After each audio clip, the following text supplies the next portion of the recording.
जो दोगे वही लौट कर आएगा। एक गांव में बहुत गरीब औरत रहती थी। पति का देहांत हो चुका था। छोटे छोटे बच्चे थे। उसके पास कुछ बीघा जमीन थी, उसी में सब्जियों व फलों को उगाती और उसका बेटा उसे बेचने के लिए शहर में जाया करता था। इस तरह वह अपना व बच्चों का पेट पालती।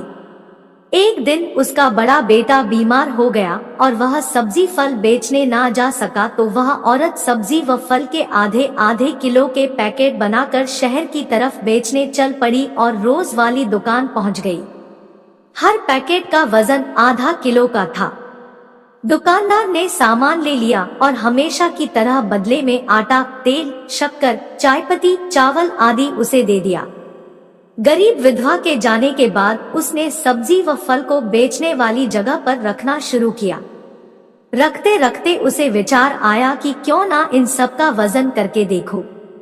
उसने एक पैकेट का वजन किया तो 400 ग्राम निकला। सोचा शायद गलती से कम हो गया होगा। दूसरा तोला, वह भी उतना ही निकला।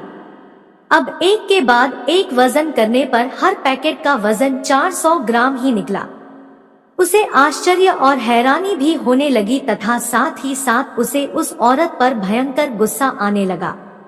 अगले दिन फिर वह विधवा सब्जी और फल लेकर दुकान पहुंची और दुकानदार को दूसरे सामान की लिस्ट थमा दी। दुकान वाला एकदम से भड़कता हुआ गुस्से में उस गरीब से बोला कि चली जाओ मेरी दुकान से, मुझे तुम्हारे से कोई लेन देन नहीं करना है। गरीब विधवा बोली कि साहब बताओ तो सही, मेरे से कहाँ भूल हो गई।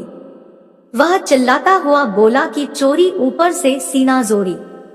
हमेशा 500 ग्राम की जगह 400 ग्राम का पैकेट पकड़ा देती हो, ऐसा करते हुए तुम्हें जरा भी शर्म नहीं आई।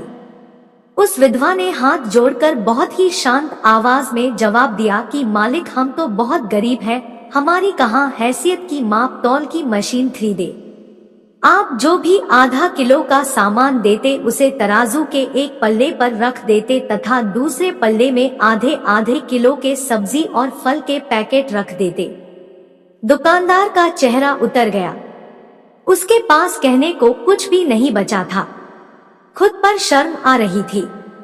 उसने अपनी गलती स्वीकारते हुए उस गरीब विधवा से माफी मांगी और बोला, बहना माफ कर दो, तुम्हारी कोई भी गलती नहीं है। सच है कि जो हम देंगे वही हमारे पास वापस लौट कर आएगा, चाहे वह इज्जत हो या मान सम्मान या अपमान, चाहे धोखा हो या निंदा। संक्षेप में यही बोल सकते हैं कि जैसा हम दूसरों के साथ व्यवहार करेंगे वैसा ही व्यवहार हमें वापस मिलेगा। जैसा हम कर्म करेंगे वैसा ही हमें फल मिलेगा। जैसा बीज बोएंगे वैसा फल पाएंगे। जैसे कि नीम का बीज बोएंगे तो नीम का ही पेड़ उगेगा, आम का नहीं। इसलिए हमें कभी भी दूसरे के साथ छल, कपट या बेइज्जती, निंदा, अपमान या द्वेष आदि नहीं करना चाहिए। दोस्तों, कहानी अच्छी लगी हो तो वीडियो को लाइक और चैनल को सब्सक्राइब करना मत भूलना।